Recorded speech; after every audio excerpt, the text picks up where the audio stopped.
young Metro, don't trust you, I'm gonna shoot you. Beautiful morning, you're the sun of my morning, babe. Nothing is wanted. Assalamualaikum Assalamualaikum warahmatullahi warahmatullahi wabarakatuh. wabarakatuh. Waalaikumsalam warahmatullahi wabarakatuh. Hello guys, good to see you again, fellas. Welcome back to Easy Podcast with me, Feby, as first host. And me, Ilham, as the second host. Tonight, we have two special guests who are ready to share useful information. Dua tamu spesial nih, siapa nih, Ham? Oke, jadi dua tamu spesial kita hari ini ada Mas Heri Purwanto dan juga Mas Yudhistira Muhammad Iqbal yang merupakan alumni ISI. Oke, keren banget nih. Tanpa basa-basi nih, kita langsung sambut aja Mas Yudis dan juga Mas Heri. Selamat malam, Mas. Selamat malam, Mas. Selamat malam. Alhamdulillah. Malam teman-teman. Gimana Mas, kabarnya baik nih malam minggu ini?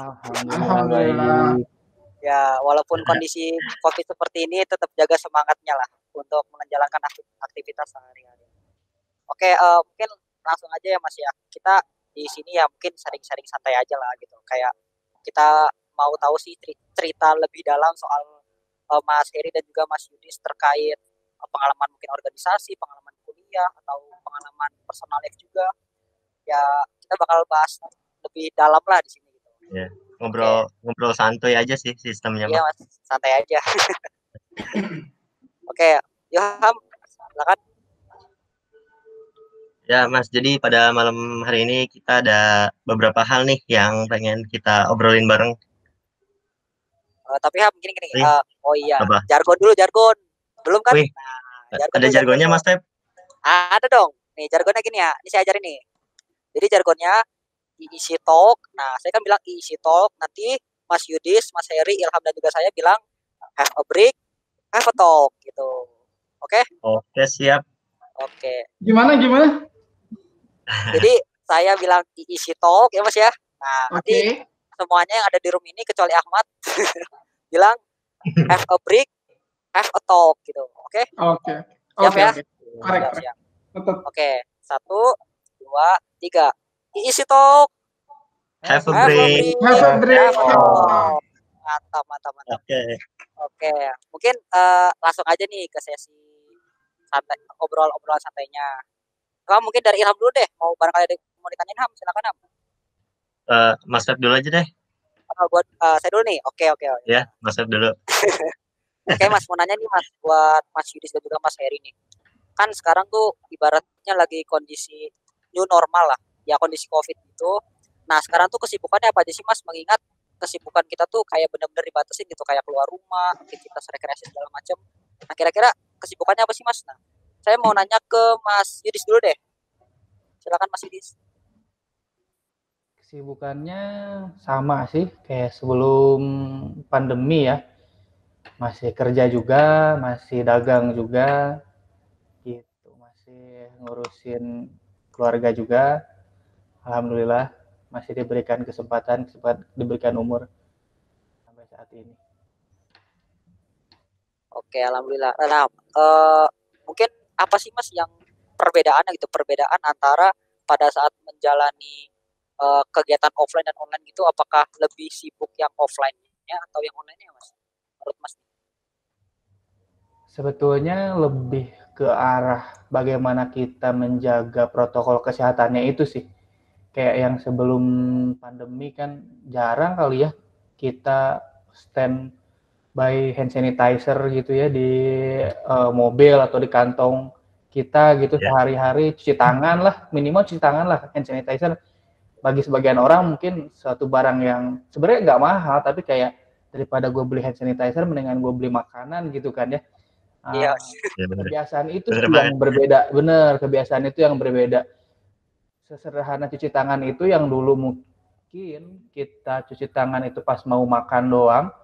Sekarang kayak saya hampir setiap pegang gagang pintu aja tuh cuci tangan gitu. Berarti emang ada impact baiknya juga sih Mas ya kondisi. Ada impact baiknya memang. Cuman memang protokol-protokol lainnya juga ketika kita mau punya aktivitas di luar juga selain tadi cuci tangan, paling sederhananya itu beberapa dulu kan kalau misalnya saya mau ketemu sama suppliers gitu di kantor, itu kalau berkunjung nggak harus bawa surat sehat, kemudian surat rapid dan lain-lain. Sekarang beberapa perusahaan itu menerapkan protokol kesehatannya mereka sendiri, di mana kita harus bawa surat sehat, dan ada beberapa yang mewajibkan kita bawa surat keterangan hasil rapid test itu juga gitu. Berarti emang bener-bener ketat banget ya Mas. Tapi ada juga sih Mas beberapa perusahaan yang memang menerapkan WFA gitu. Jadi paling hanya sekedar controlling aja gitu Mas. Ya mungkin itu dari Mas Yudis ya. Sekarang lanjut ke Mas ini deh, Mas Heri. Gimana Mas? Kesibukannya apa aja nih selama kondisi kayak gini? Oke, sama kali ya kayak Mas Yudis. Jadi kesibukannya tidak jauh berbeda. Cuma yang berkurang jadi saya nggak bisa pulang kampung. Intinya itu. Kalau dari ya, kalau dari pekerjaan ya lebih challenging karena selain kita manage pekerjaan, manage tim, jadi ada tambahan manage protokol kesehatan, termasuk juga bagaimana kita memastikan protokol kesehatan ini juga dijalankan oleh tim dan juga oleh kontraktor yang ada dalam tanggung jawab kita. Ya benar banget ya Mas. Jadi ibaratnya ya dalam kondisi seperti ini itu memang ada positif dan negatifnya, walaupun lebih banyak negatifnya juga gitu. Lebih banyak merepotkannya juga, tapi nggak apa-apa lah, kita tetap semangat aja. Mungkin Mas Heri cukup Mas? Mau cerita lagi soal kesibukannya nih? Cukup sih. Cukup, oke, siap ya. Oke, mungkin ini lanjut aja nih ke pertanyaan kedua dari saya nih. Terkait hobi Mas, hobi. Nah, hobi kan, yang namanya hobi itu kan kadang kita tuh pas masih kecil hobinya ini, pas udah gede ternyata hobinya ini gitu. Tergantung situasi juga sih kadang-kadang. Atau hobinya tuh dari dulu sampai sekarang ini terus, kayak misalnya dari kecil tuh suka main bola, sampai sekarang suka main bola, atau dari dulu tuh pas masih kecil suka main game, sekarang suka main game. Nah ini kira-kira hobinya kayak gimana sih Mas buat Mas Yudis dan juga Mas Heri ini? Pertama ke Mas Heri dulu deh, terkait minat dan bakat juga Mas, jangan lupa Mas, boleh diceritain?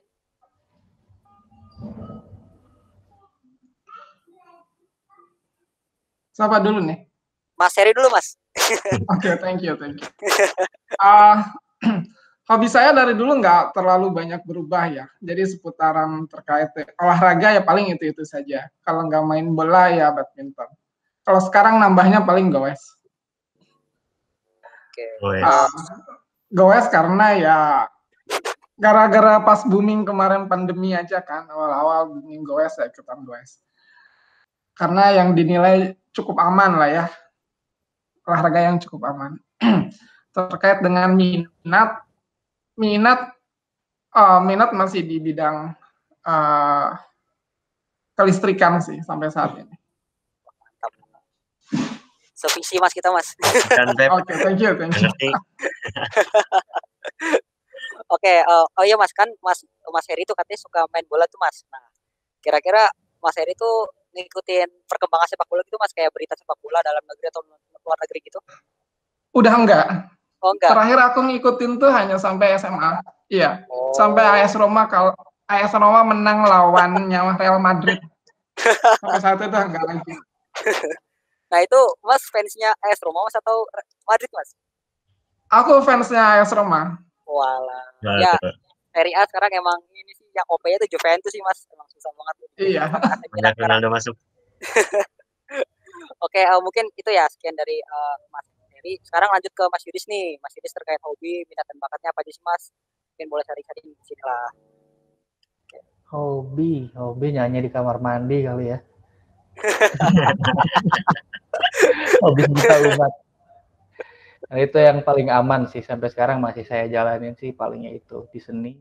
Kalau olahraga hampir semua olahraga saya suka, cuman memang yang lebih saya fokus sih di tenis memang. Cuman karena memang pandemi sekarang ini banyak keterbatasan gitu ya, jadi nggak bisa untuk olahraga tenis dulu.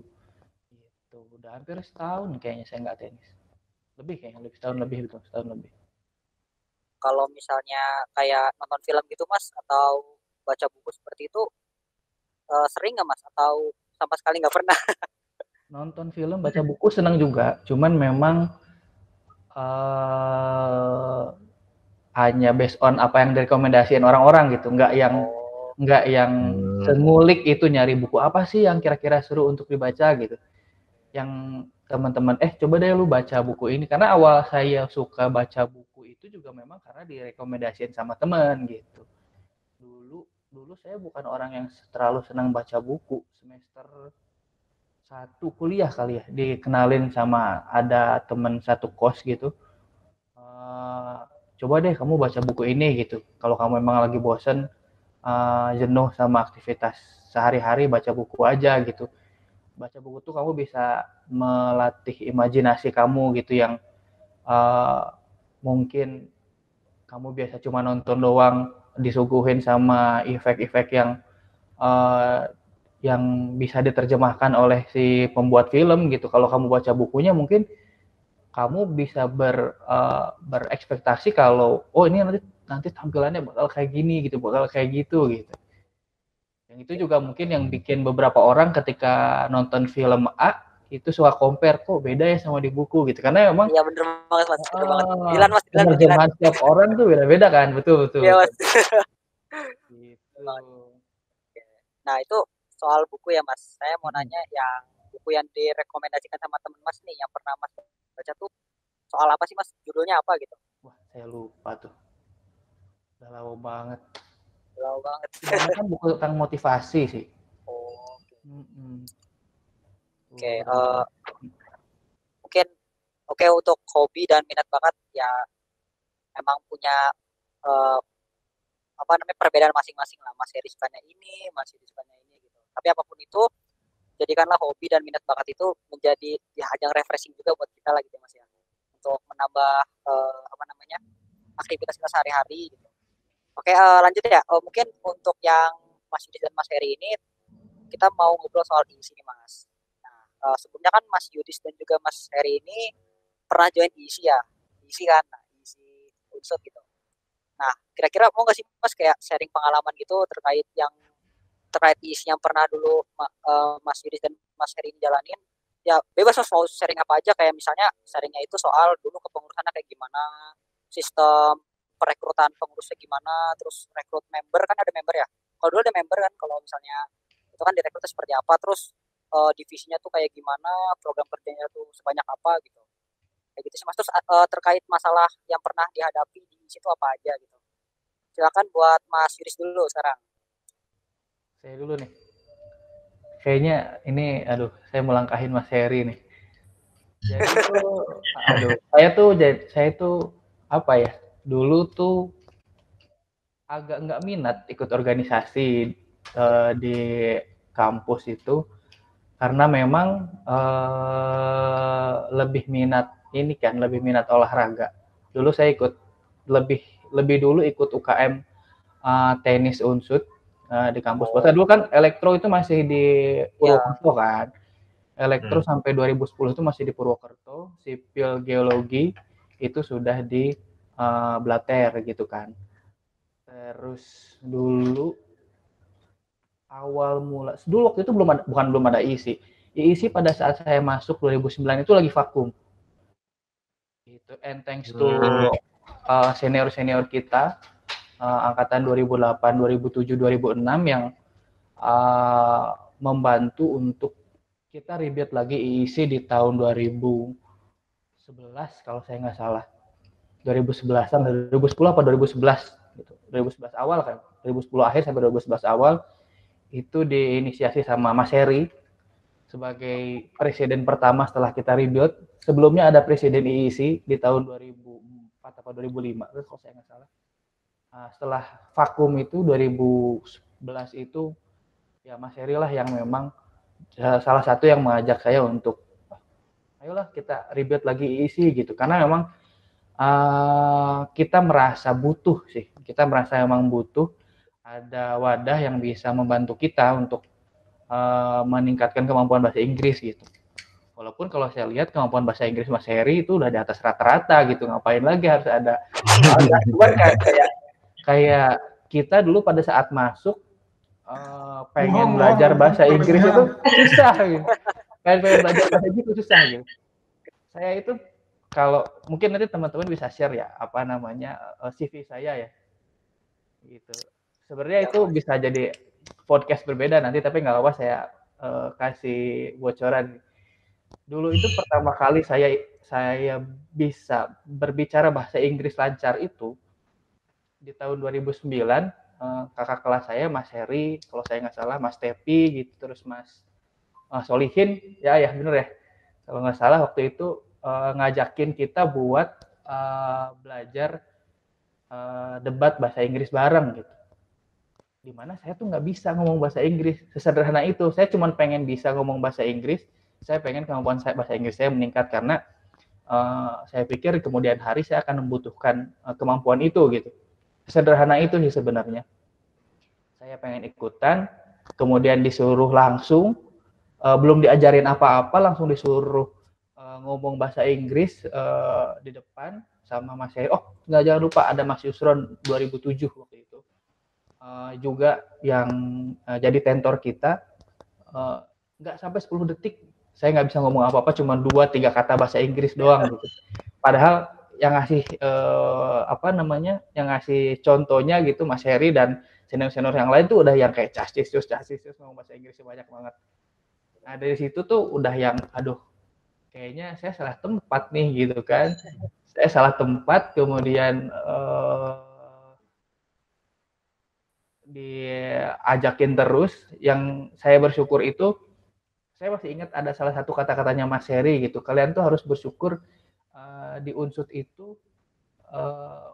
kalian itu dikasih kesempatan. Kalau di kampus yang lain kalian ingin jadi sesuatu itu kalian harus berkompetisi gitu. Jadi kalau di Unsud itu asal yang penting kalian mau, kalian bisa gitu, mau pelajari apapun bisa gitu. Ada kata-katanya salah satu kata-kata Mas Heri itu yang bikin saya juga lanjut terus belajar terus gitu. Belajar debat bahasa Inggris sampai malam. Dulu saya masih ingat banget harus sampai gotong-gotong. Dulu kampusnya Unsud kan di Gerendeng ya. Kampus teknik Unsud itu di Gerendeng. Ada jam malam waktu itu. Jam 11 malam kita pulang, gerbang udah ditutup supaya motor bisa keluar, kita gotong motor supaya bisa lewatin pagar gitu. Karena kan kalau mau belajar debat bahasa Inggris di kosan kayak nggak mungkin ganggu yang lain kan. Jadi makanya kita juga punya waktunya cuma di malam karena dari pagi, siang sampai sore itu udah sibuk dengan aktivitas kampus perkuliahan gitu. Seperti itu. Itu sih awal mulanya dulu saya ikut IEC. Kemudian pas rebuild IEC, saya diminta Mas Heri untuk jadi salah satu ministernya Mas Heri. HRD waktu itu, sekarang masih ada HRD atau udah ganti ya? Ya masih ada Mas, masih ada. Itu waktu itu saya awal mulanya di situ sih, awal mulanya. Gitu. Oke, berarti awal mulanya motivasi karena pengen belajar bahasa Inggris ya? Betul, betul. Okay. Ya, kita berdua juga sama ya Ham. Pada saat pengen ngomong di situ, aduh harus bisa bahasa Inggris gitu. Iya. Pengen banget gitu. Awal mula alhamdulillah sih kampus. Iya. Program kerja di IEC ya benar-benar menopang internalnya itu untuk belajar bahasa Inggris. Kan ada program kerja English class ya Mas ya. Nah, di situ tuh kita kayak belajar gitu, terus ada Passion of Debate juga, program kerja dari TDD gitu. Divisi TDD. Nah, itu benar-benar ngebantu kita Mas untuk belajar berbahasa Inggris selain berorganisasi juga. Nah, oke, itu dari Mas Yudis ya. Mungkin sekarang ke Mas Heri deh. Ini seniornya katanya. Wah, mantap. Oke, mungkin dari Mas Heri, Mas boleh cerita sedikit lah pengalaman di IEC gitu. Mungkin pada saat rebuild-nya itu kayak gimana sih Mas sistematikanya gitu? Kayak dari pemilihan pengurusnya seperti apa, kayak penentuan program kerjanya seperti apa gitu Mas. Oke, thank you. Thank you Mas Yudis. Dulu kita memang ketika di kampus Gerendeng tidak ada IEC. Nah, kita alhamdulillah dipertemukan dengan Mas Yusron ya, Mas Yudis ya. Mas Yusron 2007. Nah, beliau tuh memang sudah di Better National. Nah, terus dia itu kayak ingin sharing gitu, ingin sharing ke teman-teman di kampus teknik. Nah, dulu kita memang tidak ada wadah, jadi kita 2 tahun itu nekat lah kita ikut kompetisi di kampus. Kalau dulu namanya IFDC, nggak tahu sekarang masih ada kayaknya ya. NUDC ya Mas? IFDC. Oh, Jadi FDC. hanya satu unsur itu. Jadi masing-masing jadi debat intra kampus antar fakultas. Nah, kita 2 tahun dalam prosesnya itu memang tidak ada yang mewadahi. Jadi untuk pendanaan dan lain-lain ini kita dulu masih ngikut ke BEM. Jadi secara pendanaan, terus secara keberlangsungan sharingnya pun jadi kita tidak ada fondasi yang kuat ya. Jadi kita masih mengandalkan mengandalkan dana dari himpunan ataupun dana dari BEM. Nah, dari 2 tahun kita berjalan seperti itu, saya dan teman-teman, ini ada Mas Yudis juga, terus ada teman-teman dari sipil, geologi ya, pada saat itu ada Mas Tepi, Minister Education kita, terus juga ada teman-teman dari sipil itu Mbak Priska, Mbak Tasya, terus juga ada Mas JJ ya, terus juga ada ya. Jadi dulu tuh kita organisasinya sangat simpel. Yang pertama kita BPH, Badan Pengurus Harian, itu hanya presiden, wakil presiden, sekretaris, dan bendahara, treasurer. Terus di bawahnya hanya ada 4 kementerian, Education Department, MPR, Media and Public Relations, terus TDD, Talent and Development, ini yang membawahi debate dan segala macam. Terus yang terakhir ada HRD, yang di bawahnya Mas Yudis. Jadi dulu kita rebuild atas dasar kesusahan, dalam tanda kutip kesusahan bersama, bahwa ternyata dengan tidak adanya wadah itu, karena wadah isinya masih vakum pada saat itu, seperti yang tadi diceritakan Mas Yudis, jadi kita mengalami berbagai kesulitan, apalagi kalau misalkan kita bandingkan dengan fakultas-fakultas yang lain. Nah, atas dasar itu dan juga atas dasar kita ingin melanjutkan sharing ini tidak berhenti di kita, dan supaya lebih meluas gitu manfaatnya, makanya kita coba berdiskusi. Pada saat itu sekretaris jurusannya Pak Hari Prasetyo. Jadi saya yang menghadap Pak Hari Prasetyo itu saya dan Mas Lukman. Ini mewakili aspirasi dari teman-teman semua, itu kita maju ke Pak Hari, Sekjur 3 pada saat itu, dan kita berdiskusi supaya IIC ini dibangun kembali. Pada saat itu kami mendapatkan tantangan yang menurut saya sangat challenging. Pada saat itu beliau menyampaikan bahwa IIC akan memberikan dampak atau tidak. Kami dengan lantang dan sangat yakin bahwa ini akan berdampak dan akan kami buktikan di 1 tahun pengurusan kami. Apabila tidak berhasil, saya kembalikan ke Bapak, mau divakumkan selamanya pun tidak apa. Jadi memang challenge itu kita ambil, dan pada saat itu juga kita langsung melakukan pembentukan pengurus lah. Prosesnya sangat cepat, dari mulai kita berkoordinasi dengan pengurus yang telah vakum. Pada saat itu Mas Imam Mubarok ya, angkatan 2006, itu kita ambil segala dokumen-dokumen yang telah beliau ini canangkan dan juga organizer di masanya, karena vakum 2-3 tahun, makanya kita rebuild dengan yang sesuai dengan apa yang pada saat itu menjadi fokus kita. Jadi bersama teman-teman dalam waktu yang cukup singkat, akhirnya kita terbentuk IIC dan disahkan, sehingga kami juga mempunyai hak dan fasilitas yang sama di kampus teknik. Ceritanya saya begitu. Jadi tahun-tahun pertama itu bagi kami adalah tahun-tahun pembuktian bagaimana IEC ini memberikan dampak sehingga program-program kerja kami pun lebih banyak ke arah tersebut. Jadi kita di tahun pertama kita fokus di debate karena debate itu pada saat itu di masanya memang ajang yang cukup prestisius dan juga media yang efektif untuk belajar bahasa Inggris, terutama komunikasi bahasa Inggris dengan cepat. Nah, pada tahun yang sama IEC berdiri, untuk pertama kalinya Piala Rektor dapat kita raih di kampus teknik. Di sisi yang lain, guna memberikan manfaat yang lebih, kami juga ada program-program yang memang pada saat itu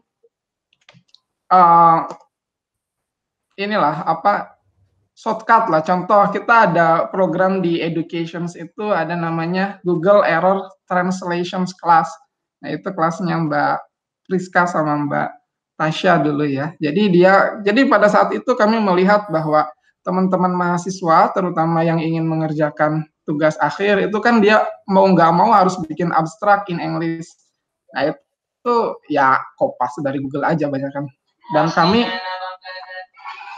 kami inilah concern bahwa ada beberapa yang gramatikalnya kan kurang pas. Nah, sehingga kami menjadikan itu tuh sebagai program kerja.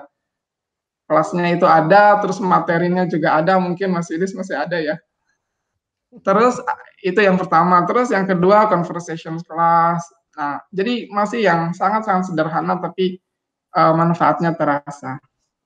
Jadi pada saat itu pun saya ketika ada teman-teman ngasih masukan bahwa kita ngadain pentas seni dan lain-lain, pada saat itu saya langsung menolak. Ya mungkin itu juga jadi salah satu koreksi bagi saya sebagai pengurusnya ya, sebagai presiden pada saat itu. Jadi tidak semua aspirasi dari organizer ini tertampung, jadi memang lebih diarahkan ke hal-hal yang pada saat itu ya supaya IEC ini tetap 1 tahun pertama ini ada dulu lah gitu aja. Oke, itu tadi cerita panjang ya dari Mas Heri terkait sejarah IEC. Saya juga benar-benar gak nyangka, kagum banget Mas. Saya baru tahu Mas IEC itu sempat vakum gitu. Dan apa ya, benar-benar ya gimana ya, kita sebagai pengurus IEC tuh kayak merasa kita tuh kayak enak aja gitu loh. Ibaratnya oh ya tinggal jalan proper aja gitu. Iya. Karena gini kita tuh benar-benar ini Pak, Mas, benar-benar apa ya, didanai oleh fakultas, kita tinggal bikin proposal segala macam, terus juga BEM juga langsung mendukung program-program kerja kita gitu. Ya ibaratnya kita tuh sekarang tinggal apa ya, tinggal motivasi untuk menjalankan program kerjanya itu agar berjalan dengan lancar gitu. Kalau misalnya dulu kan ya kami benar-benar kagum lah, pokoknya kepengurusan dulu itu kayak benar-benar berjuang juga, benar-benar membangun isi lagi dari nol lagi, terus rebuild lagi kan, kemudian dan dapat award juga, dapat penghargaan, dapat ini juga apa prestasi juga. Dan itu kita jujur ya Mas ya, di kepengurusan online ini kita sama sekali belum dapat prestasi apa-apa gitu Mas. Nah itu sulitnya kita di kepengurusan online ini gitu. Jadi ya gimana ya, agak sedih juga gitu kan. Jadi karena saya juga ini Mas, saya kan di MPRD ya, di koordinator MPRD saya. Saya tuh baru gabung IEC, langsung dijadiin koor. Nah, kemudian dihadapkan dengan kondisi seperti ini. Itu kan ada program IEC Goes to School tuh. Nah, IEC Goes to School itu benar-benar program yang menekankan pada edukasi pembelajaran bahasa Inggris terutama untuk siswa-siswa SD. Tapi ternyata tidak berjalan gitu Mas, karena memang sulit gitu untuk mengedukasi anak-anak SD itu untuk belajar bahasa Inggris lewat platform online gitu. Nah, terus kita rencananya mau ke yang anak SMA, tetapi ya dari kapasitas kita sebagai pengurus untuk memberikan materi, memberikan edukasi itu masih kurang gitu Mas. Makanya kita mungkin ke yang low expectation aja dulu dari anak SD gitu Mas. Nah, seperti itu dari isinya. Intinya kepengurusan kami itu memang sudah ibaratnya apa ya, sudah tinggal jalanin aja gitu. Tapi tinggal enak seperti ini ya. Iya, agak susah juga gitu. Nah paling itu sih Mas kalau misalnya dari kami, dari pengalaman isi kami. Terus mungkin nih Mas kayaknya Febi, kenapa satu hal Mas, mungkin saya Mas? Oke, satu hal yang dulu saya dan Mas Yudis dan teman-teman selalu ingatkan kepada organizer Ya, ataupun kita menyebutnya easy fighter ya Mas Yudis ya, ya betul bahwa banget Mas. easy itu bukan lembaga kursus, Betul. tapi Eh, easy itu media untuk mengembangkan bahasa Inggris bersama. Jadi kalau misalkan tidak ada partisipasi di dalamnya, ya buat apa? Jadi dengan EC itu kan goalnya dua sebetulnya, bahasa Inggris, yang kedua adalah organization skills-nya. Nah kalau misalkan mau kita belajar bahasa Inggris saja, yang mending ambil kursus dibanding EC. Iya betul banget Mas. Ya emang Jadi itu memang setiap orang tuh punya tujuan sendiri-sendiri ya. Kenapa dia awalnya tertarik untuk join EEC gitu kan. Nah itu yang perlu ditampung mungkin oleh teman-teman organizer. Dulu ada member itu sebutan kita untuk semua mahasiswa teknik yang jadi kita anggap mereka semua adalah ada member EEC gitu. Ada juga organizer gitu. Nah, ketika kita kalau saya ya pada saat periode kepemimpinan saya itu dihadapkan dengan bayang-bayang masa keemasannya kepemimpinan Mas Heri gitu dengan segudang prestasinya. Kemudian saya entah apa yang harus saya lakukan untuk harus melanjutkan itu kan gitu. Pada saat itu saya dihadapkan dengan segudang anak-anak yang memang sangat bertalenta. Ada yang memang punya pengalaman pernah jadi announcer di salah satu radio gitu. Kemudian ada anak yang memang punya skill untuk seninya tuh tinggi banget gitu. Ada anak-anak yang memang dia sesederhana yang pengen belajar, gue cuma belajar bahasa Inggris doang gitu dengan pengen ikuti isi gitu. Nah semua keinginan-keinginan itu justru harus bisa tertampung gitu supaya si organisasi itu tetap jalan gitu. Karena memang pasti setiap tahun itu punya tantangannya yang berbeda-beda gitu ya. Pada saat awal kepemimpinan Mas Heri kita berpikir gimana cara, yang penting kita jalan dulu lah gitu. Kepemimpinan saya berbeda lagi, kemudian kepengurusan yang selanjutnya juga pasti akan berbeda lagi gitu kan. Nah, betul tadi kata Mas Heri kalau perlu peran aktif bukan hanya dari seorang presidennya aja atau organizer IEC-nya aja, tapi dari semua orang yang memang terlibat di IEC. Bahkan pada saat kepemimpinan saya itu ada istilah saya merekrut member-member untuk bisa jadi kepanitiaan di IEC karena banyak yang pengen join IEC tapi karena memang keterbatasan kita untuk mewadahi sumber dayanya gitu ya, karena terlalu banyak pengurus pun akan menjadi tidak efektif gitu kan. Makanya tetap harus ada seleksi di sana sesuai dengan minat dan kita lihat dari keinginan yang paling kuat siapa ya, oke kita ambil gitu kan untuk menjadi pengurus. Saya rekrut orang-orang member-member IEC untuk terlibat juga jadi kepanitiaan gitu. Bahkan di setengah kepengurusan saya, kalau teman-teman geologi itu kan ada field trip ya. Beberapa minister saya itu ada yang trip di 6 bulan menuju berakhirnya kepengurusan kita gitu. Dan itu juga memang sudah diskusikan dari awal kepengurusan. Saya bilang nggak apa-apa kalau memang kalian nanti di pertengahan kepengurusan harus field trip.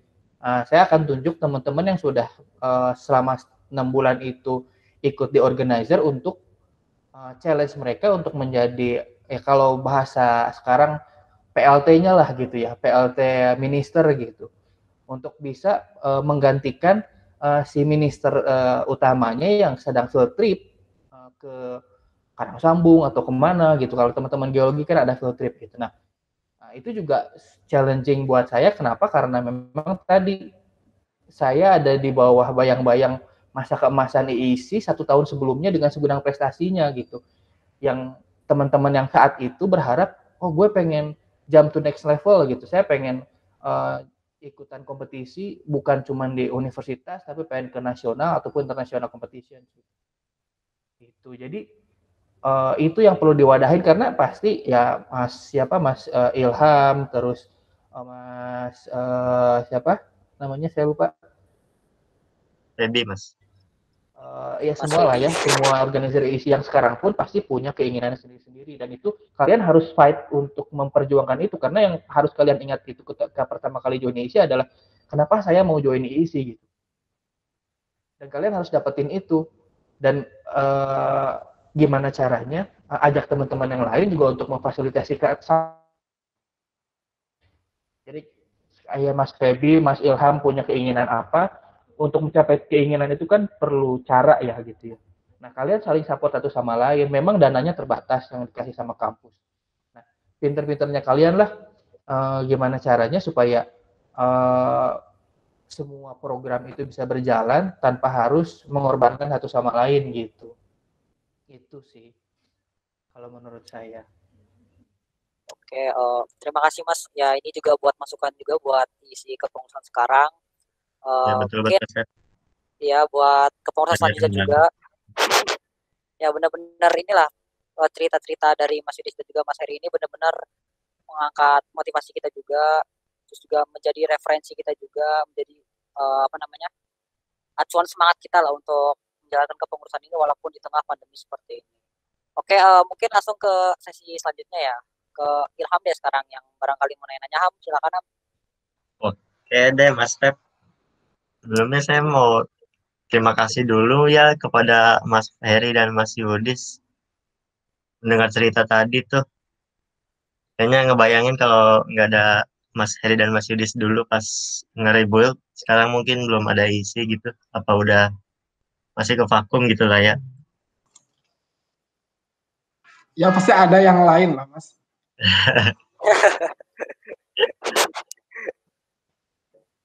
Ya udah langsung ke pertanyaan selanjutnya. Ini kan mas-masnya selama menempuh pendidikan di Fakultas Teknik tuh pernah ikut perlombaan apa aja sih Mas? Yang baik di akademik maupun non-akademiknya.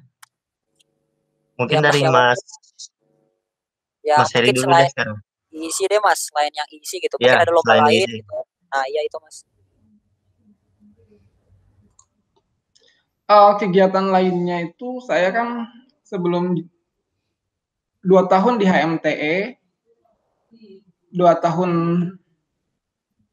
kuliah 4 tahun, 2 tahun pertama di HMTE, 2 tahun berikutnya di IISI fokus. Nah, ketika HMTE ini memang saya nyabang tuh ke HMTI ya, terus kita inilah sharing dengan Mas Yusron terkait dengan IISI di awal-awal. Kesibukannya itu di luar IISI, terus kalau perlombaan yang pernah saya ikuti selama menjadi mahasiswa itu gemastik. Sekarang masih ada nggak ya?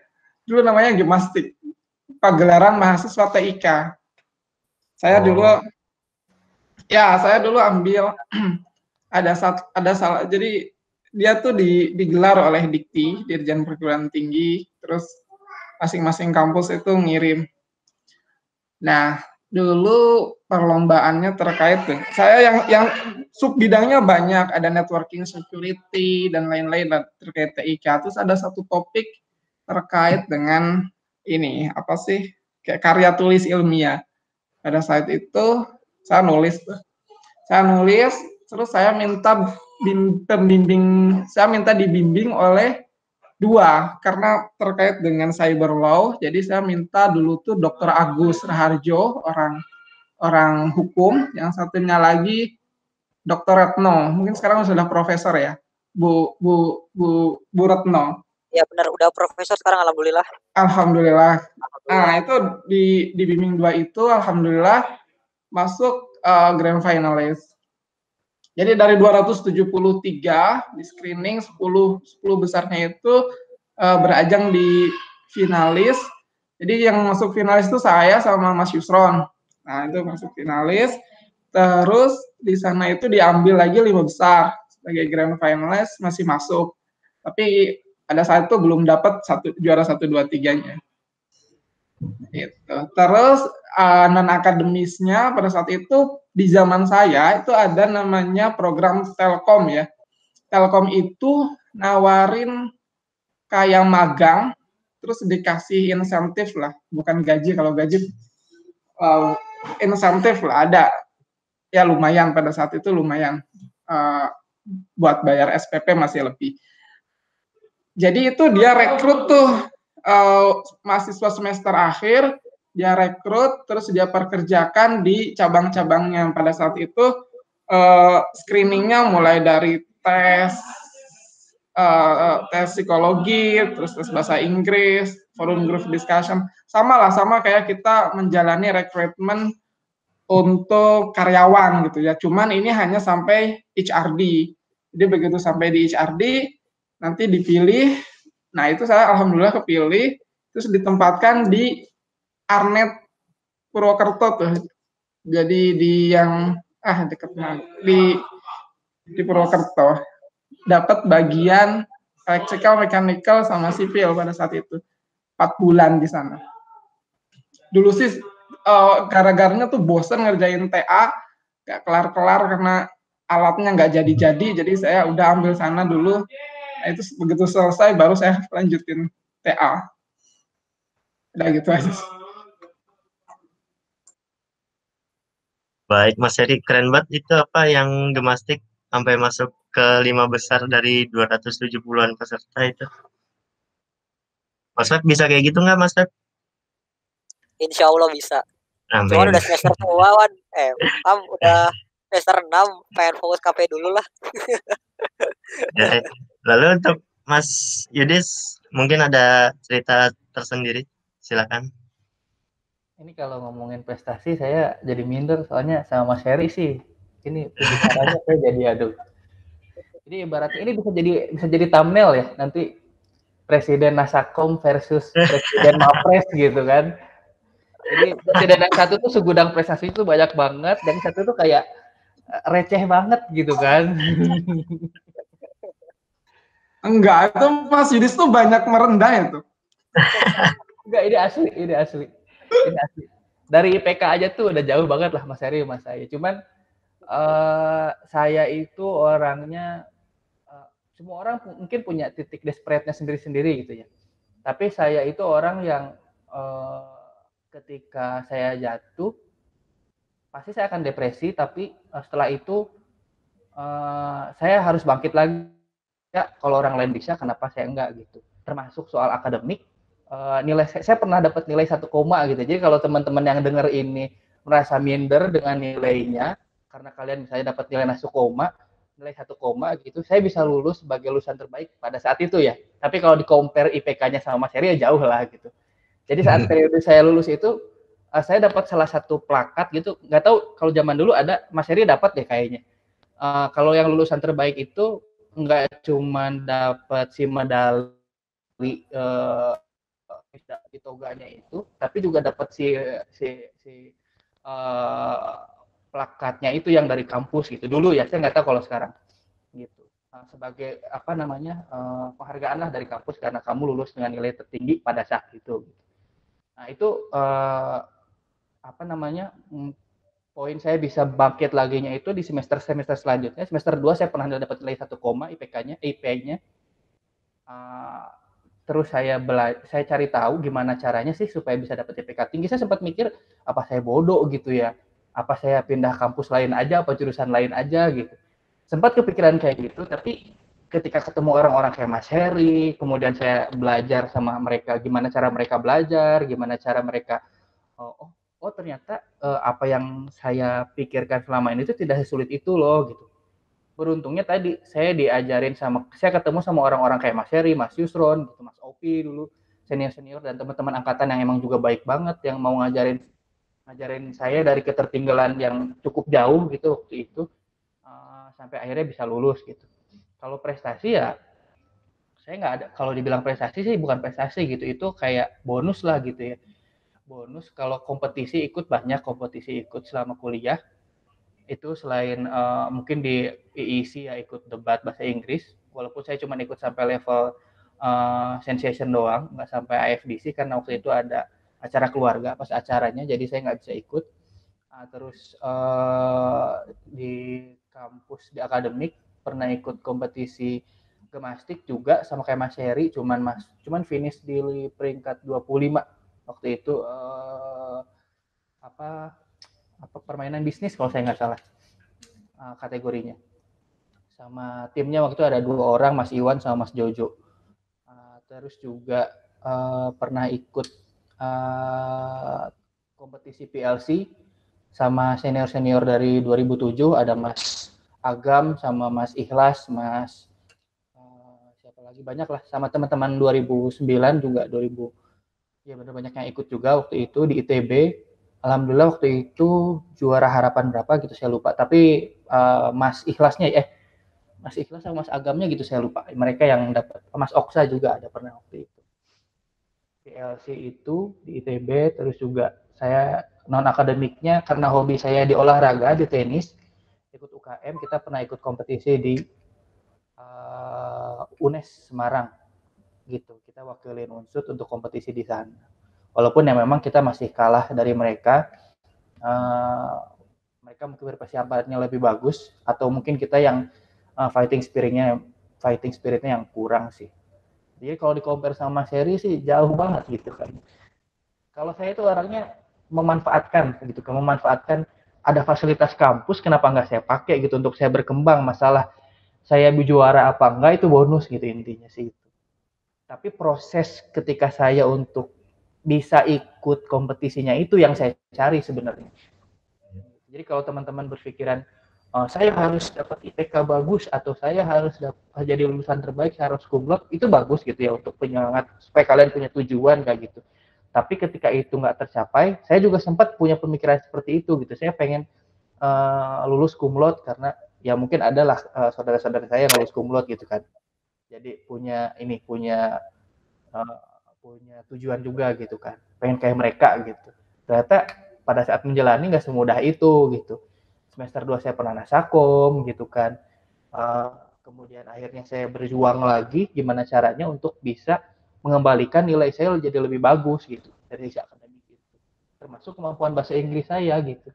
Itu juga tadinya sesederhana saya karena nggak bisa ngomong bahasa Inggris aja ikut IIS itu. Jadi dulu ceritanya pernah, kan saya SMA itu cukup aktif lah di dunia olahraga. Saya ikut kompetisi kelompok umur dari level umur 16 tahun sampai 18 tahun. Nah itu saya pensiun dan milih untuk sekolah, nggak lanjut lagi di olahraga. Pernah satu kompetisi internasional di Bandung, waktu itu ada orang Jepang nyamperin saya, nanya apa saya nggak tahu gitu. Sekarang nggak bisa bahasa Inggris gitu kan. Dia nanya apa, saya jawab cuman kayak bahasa tubuh aja gitu, gini gitu kan. Nggak tahu deh ngomong apa itu. Dari situ saya mikir, saya harus bisa nih bahasa Inggris supaya bisa jadi petenis internasional. Dulu cita-citanya pengen jadi petenis gitu kan. Tapi akhirnya saya mutusin untuk sekolah, ketemu IEC itu. Waktu itu ada komunitas debat lah, bisa dibilang gitu, belum IEC. Akhirnya, oh ternyata saya bisa gitu. Bisa itu ada yang memang orang yang punya kemampuan belajar cepat, ada yang seperti itu memang. Tapi orang-orang kayak saya ini harus berjuang ekstra gitu. Kalau kamu pengen punya skill lebih, ya kamu harus berjuang gitu. Jangan malas, jangan cepat nyerah. Kalau kamu merasa putus asa itu wajar, karena mungkin ngerasa ini suatu hal yang sulit, kamu belum bisa menaklukkan itu gitu. Tapi setelah itu jangan kemudian berlarut-larut dengan keputusasaan itu, habis itu langsung berjuang lagi gitu. Itu yang bikin saya bisa, ya alhamdulillah lah, walaupun IPK-nya nggak tinggi tapi bisa lulus dari Unsud gitu, dan dapat plakat itu sih, itu pencapaian sih, walaupun walaupun jauh lah dari Mas Heri lah, jauh banget gitu. Oke, ya intinya mah memang saya dulu boleh Om. Ya, sok-sok. Ya intinya emang kita ketika jatuh tuh kita harus punya plan B lah ibaratnya gitu ya Mas. Harus punya apa sih harus kita lakukan lagi tuh kalau kita jatuh gitu. Jangan hanya kita terus-terusan kayak menikmati kejatuhan kita gitu. Kita harus bangkit, kita harus berani untuk berjuang lagi gitu, walaupun itu berjuangnya dari awal seperti itu. Oke, mungkin Mas Ilham barangkali mau nanya lagi nih, kepo-kepo nih kayaknya orang nih. Silakan Mas. Berarti ini bukan soal bagaimana masalah seberapa besar masalah tuh jangan dilarut-larutin gitu ya. Tapi yang penting tuh kita bangkit lagi untuk menghadapi hari depannya yang kita belum tahu bagaimana. Cuman kita hanya bisa berusaha gitu mungkin ya. Ini Mas Yudis cocok jadi motivator ini ya. Cocok banget itu. Iya, termotivasi saya. Cocok banget buat DPO Dewan Pengawas Organisasi nanti. Oh iya, mau nanya lagi nih Mas. Kan mas-masnya pernah ikut organisasi ya. Nah itu ada nggak sih penerapan ilmu organisasi itu di dunia kerja? Ini apa kan lebih detailnya kan Mas ikut ISI nih. Nah itu ada penerapan bahasa Inggrisnya itu sendiri nggak di dunia kerja itu? Monggo dari Mas Yudis dulu deh sekarang. Jelas ya, kalau bahasa Inggris di dunia kerja itu kepake banget ya. Untuk saya pribadi sih, alhamdulillahnya kepake banget. Justru pada saat saya masukin lamaran pekerjaan pertama kali waktu itu, HRD-nya tuh saya kan daftar di produksi ya dulu. Saya kebetulan waktu itu saya lamar ke pekerjaan yang saya sekarang ini. Saya kerja di perusahaan perakitan mobil merek Honda. Gitu. Kemudian si HRD-nya bilang, kamu kayaknya cocoknya di purchasing deh, dia bilang gitu loh. Kok purchasing gitu, bukannya itu jurusan buat jurusan akuntansi atau misalnya teknik industri gitu. Karena kan saya background-nya adalah teknik elektro, kenapa saya malah justru disaranin ke purchasing? Ya soalnya bahasa Inggris kamu bagus, dia bilang. Oh gitu. Oh ya, ya. Tapi bagi saya intinya sih sebenarnya karena saya pernah ketemu beberapa. Jadi dari organisasi ini ada manfaatnya juga gitu. Dulu saya ketemu banyak orang, ada yang salah satu orang nasihatin gini gitu, kayak kamu nanti pada saat kerja itu kamu pasti akan mulai lagi dari nol gitu. Kamu akan harus belajar lagi apa yang kamu pelajari pas kuliah itu belum tentu itu akan walaupun backgroundnya sama gitu ya. Walaupun background sama, pasti kamu akan belajar lagi. Pasti kamu harus belajar karena apa yang kamu pelajari di dunia kuliah itu tidak semuanya itu kemudian muncul bisa diaplikasikan langsung secara langsung gitu ya pada saat kalian kerja. Gitu. Jadi pada saat ditanya, kamu siap nggak kalau ditempatin di purchasing? Saya jawab, pada dasarnya kalaupun saya ditempatin di produksi sesuai dengan jurusan saya, ya saya tetap harus belajar gitu. Dan saya siap untuk belajar lagi. Saya cuma jawab itu aja sih pada saat itu. Dan memang karena perusahaannya perusahaan internasional, banyak orang Jepang. Saya pernah punya pengalaman, saya pegang supplier orang Jepangnya itu bisa bahasa Inggris tapi dia nggak bisa bahasa Indonesia. Orang Jepangnya saya itu dia nggak bisa bahasa Inggris, cuma bisa bahasa Jepang gitu kan. Kemudian lokalnya supplier itu dia cuma bisa bahasa Indonesia gitu kan. Kemudian dia presentasi pakai bahasa Indonesia, saya translate pakai bahasa Inggris. Orang Jepangnya si supplier saya itu translate ke bahasa Jepang, orang Jepangnya itu ngobrol berdua dia udah gitu. Itu ada suatu pengalaman yang memang ya intinya sih organisasi baik itu organisasi ataupun apa namanya kemampuan bahasa Inggris pasti kepake lah, pasti ada manfaatnya gitu, setidaknya untuk bisa memahami lagu bahasa Inggris kan gitu, setidaknya untuk itu. Berarti apa walaupun udah kerja tetap masih harus belajar sih ya Mas. Betul. Gak berhenti itu belajar tuh ya. Betul. Tapi Mas bisa bahasa Jepang nggak Mas? Bukan ngerti sih, tahu beberapa kata tapi nggak bisa sih. belum memaksakan diri untuk belajar lagi intinya gitu. Makasih Mas Yudis. Mungkin sekarang Mas Heri punya pengalaman berbeda dengan Mas Yudis. Bisa di-share? Kalau organisasi jelas ya, pasti sangat bermanfaat. Jadi gini, ketika kita proses rekrutmen, yang pertama kan seleksi administrasi, oke, itu IPK dan lain-lain itu oke lah, itu tahap pertama. Tapi ketika kita mulai next proses ya, dari sisi rekrutmen saja. Nah, setelahnya itu soft skill-nya yang banyak. Mulai dari psikotes, terus ada forum group discussions. Jadi kita dikasih satu masalah, terus kita harus bermain peran lah. Nah, dalam hal tersebut juga kan ilmu-ilmu di organisasi seperti leadership, terus komunikasi, itu terus juga kemampuan mendengarkan orang lain, ini juga harus dilatih karena kadang ada orang yang mendengarkan pendapat orang lain itu nggak sabar. Nah, itu juga kan perlu latihan. Nah, latihan itu tidak ada di mata kuliah.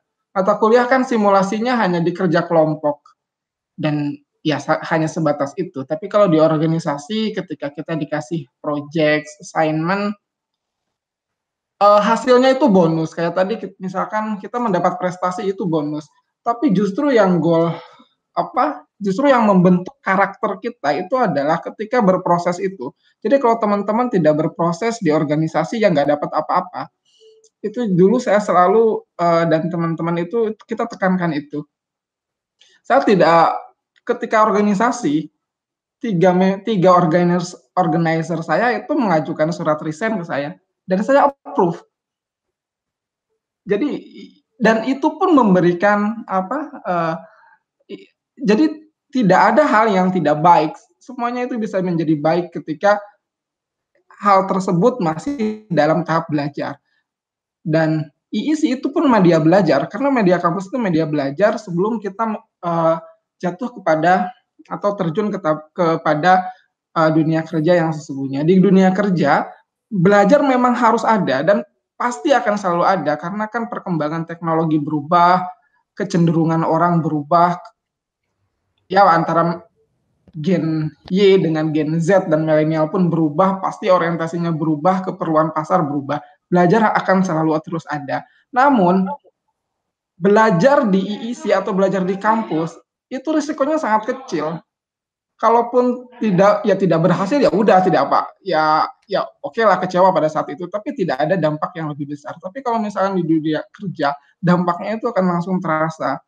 Entah itu misalkan dari sisi safety, misalkan belajar ternyata salah, apalagi kalau electrical atau sipil ya, ketika kita salah desain, itu bisa fatal. Gitu. Jadi organisasi sangat penting, terutama bagaimana kita membangun karakter diri. Dan mental itu tuh gak bisa sehari 2 hari dapat. Makanya ada HR director yang sangat terkenal ya, Pak Pambudi Sunarsihanto, kalau teman-teman pernah dengar. Dia sampai bilang bahwa ABC is much more important than CDE. ABC itu apa? Attitude, behavior, sama karakter. Itu dia bilang jauh lebih penting dibandingkan CDE. Competence, diploma, sama experience. Competence itu ya skill, hard skill kita. Diploma itu ijazah, dan expertise itu ya experience kita. Tapi attitude, behavior, sama karakter karena membentuknya ini bukan lewat jalur training atau project assignment, enggak, tapi memang butuh waktu. Nah, ketika teman-teman ada waktu 4 tahun dan resiko kalaupun gagal itu ternyata tidak sebesar di dunia nyata, menurut saya itu ambil saja. Makin banyak nanti teman-teman ngambil resiko, itu makin baik untuk pembentukan karakter. Termasuk manage stres antara harus mendahulukan praktikum atau mendahulukan organisasi atau mendahulukan hobi teman-teman. Nah, itu pun harus bisa diolah. Dan karena terbiasa dengan hal tersebut, nanti ketika di pekerjaan ya jadi hal-hal yang biasa. Oke, bener banget ya yang dikatain Mas Heri itu, karena secara tidak langsung juga yang namanya soft skill itu memang butuh waktu juga untuk membentuknya gitu, dan itu tidak semudah yang kita kira gitu. Itu pasti ada rules-nya, ada ibaratnya perjalanannya. Kemudian juga soft skill itu bisa membentuk seberapa besar sih tingkat profesionalis kita dalam bekerja gitu. Itu penting banget. Nah, makanya saya juga alasan berorganisasi juga bukan hanya sekedar ingin mencari relasi aja, tapi paling utama itu ingin membentuk karakter juga sih Mas. Saya tuh benar-benar pengen mencari kayak jati diri saya itu seperti apa. Kayak saya tuh harus bagaimana dalam menentukan pilihan, memanage orang atau memanage waktu, kemudian melaksanakan tanggung jawab. Pokoknya di organisasi ini ya walaupun tingkat resikonya itu yang tadi kata Mas Heri itu nggak terlalu berdampak gitu, tapi memang kita itu harus menjalankannya dengan sungguh-sungguh seperti itu. Karena ini sebagai bentuk pelatihan kita juga pada saat nanti kita udah terima di misalnya di suatu perusahaan atau ya intinya udah bekerja lah seperti itu. Itu mungkin dari saya sih. Mungkin dari Mas Ilham gimana pandangannya? Sama sih Mas Feb. Mungkin bakal lebih susah kalau kita baru membentuk karakter tuh pas sudah keterima kerja gitu. Nah, itu lebih sulit. Jadi benefitnya sangat besar mungkin. Bukan mungkin, pasti itu bagi yang ikut organisasi. Kalau Ya, kata Mas Heri itu dulu saya masih ingat banget Mas Heri pernah bilang IISI itu kawah Chandra di muka, benar nggak? Jadi setelah kalian keluar dari IISI itu harapannya kalian jadi Gatot Kaca gitu kan? Dengan kalkulasi. Oh, luar biasa, masih ingat loh. Masih quote Mas Heri itu saya tulis. Oke, ya kayaknya kita udah mendekati akhir sesi ya Mas ya, udah pukul 20.45 juga karena memang ini di waktu ya Mas ya, dibatasi juga waktunya. Ya mungkin saya dari Feby Rinaldi ingin benar-benar mengucapkan banyak terima kasih kepada Mas Yudis dan juga Mas Heri yang telah memberikan sharing-sharingnya, ilmunya, kemudian pengalamannya juga yang benar-benar berharga banget buat saya, buat Ilham dan buat penonton lah nanti yang akan menonton podcast ini. Dan juga benar-benar berterima kasih juga udah memberikan saran juga untuk isi juga ya, untuk organisasi juga. Dan kedepannya berharap ya semoga walaupun tengah pandemi kayak gini kita sebagai organizer isi bisa menjadi organizer yang lebih baik lagi, bisa berinovasi lebih lagi untuk kemajuan isi kedepannya seperti itu. Ya itu mungkin dari saya, dari Mas Ilham gimana? Mungkin kalau dari saya kesimpulannya ini lebih ke motivasi kehidupan sih ya. Setelah saya banyak belajar dari Mas Heri dan Mas Yudis, cerita-cerita yang ya di luar pikiran saya gitu. Ya saya juga terbuka mindsetnya gitu loh Mas, Iya, karena benar-benar. ya karena gini ya, pada saat saya dulu maba ya Mas, maba tuh ibaratnya masih ambis lah, masih pengen dapat nilai tinggi, IP tinggi gitu. Tapi pada saat mulai mengenal organisasi, mulai mengenal apa itu pentingnya soft skill, kemudian apa itu pentingnya dalam menjalin relasi juga. Nah, itu mungkin saya mulai berpikir bahwa yang namanya hard skill dan soft skill itu harus seimbang gitu. 50% lah ibaratnya kalau dipersenkan. Jadi kalau misalnya seimbang itu jadi kita tuh benar-benar bisa, misalnya kita masuk dunia kerja, kita tuh jadi kayak lebih efektif lah gitu, lebih efisien gitu dalam menjalankan tanggung jawab kita. Kita bisa punya hard skill yang sesuai dengan soft skill kita, sesuai dengan komunikasi kita, sesuai dengan skill manage kita gitu, seperti itu. Jadi intinya ya kalau dari saya ya soft skill dan hard skill itu memang harus seimbang gitu. Walaupun memang kata Mas Heri tadi attitude dan yang lain tadi itu benar-benar lebih, ya itu memang benar penting gitu.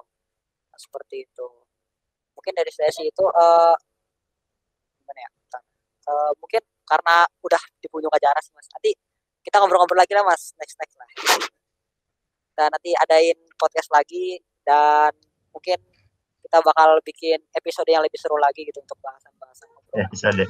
Betul, masih banyak teman-teman di luar sana yang jauh lebih baik dibanding saya. Mungkin cerita-ceritanya akan lebih seru juga. Ya, Mas, karena ada teman-teman juga yang di luar negeri, terus ya itu pasti sangat bisa diambil. Iya Mas, siap. Ya semoga ini kan saya mau kasih tahu aja Mas, ini podcast terakhir di pengurusan isi tahun ini ya. Mungkin saya sebagai KP mau meminta penilaian gitu Mas buat Mas Yudis dan juga Mas Heri, itu seperti apa sih podcast isi talk ini, karena ini program baru Mas yang diusung sama saya di tengah pandemi seperti ini kan, jadi lebih lebih enak kayak soal sharing-sharing Insight juga online lah gitu ya. ibaratnya gitu. Nah iya seperti itu. Mungkin Insightnya juga. dari Mas Yudis dulu deh, nilainya gimana untuk podcast ini? Kalau saya kasih 10 dari 10 nanti nggak berkembang. Saya kasih 9 dari 10. Mantap. Udah bagus, tapi masih banyak yang masih bisa ditingkatin sih. Iya Mas. Tapi apalah arti sebuah nilai? Intinya lah proses yang kalian lakukan hari ini itu pasti akan bermanfaat buat kalian di masa depan. Iya Betul Mas. banget. Mas Heri Siap, siap Mas. kok kalau mau diundang lagi. Ya siap Mas. Nanti kita Siap. tugaskan humasnya nanti ke pengurusan selanjutnya. Siap kan? Mas Heri siap diundang lagi Mas Heri? Siap. Iya. Siap Mas.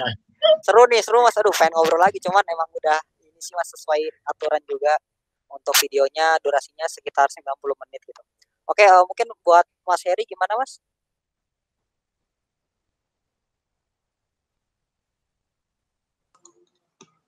Acara ini bagus ya, terutama bagaimana menghubungkan dengan alumni. Karena pada saat di masa-masa kita seperti saya, Mas Yudis atau beberapa kepengurusan 1-2 tahun pengurusan setelahnya kan belum ada alumni.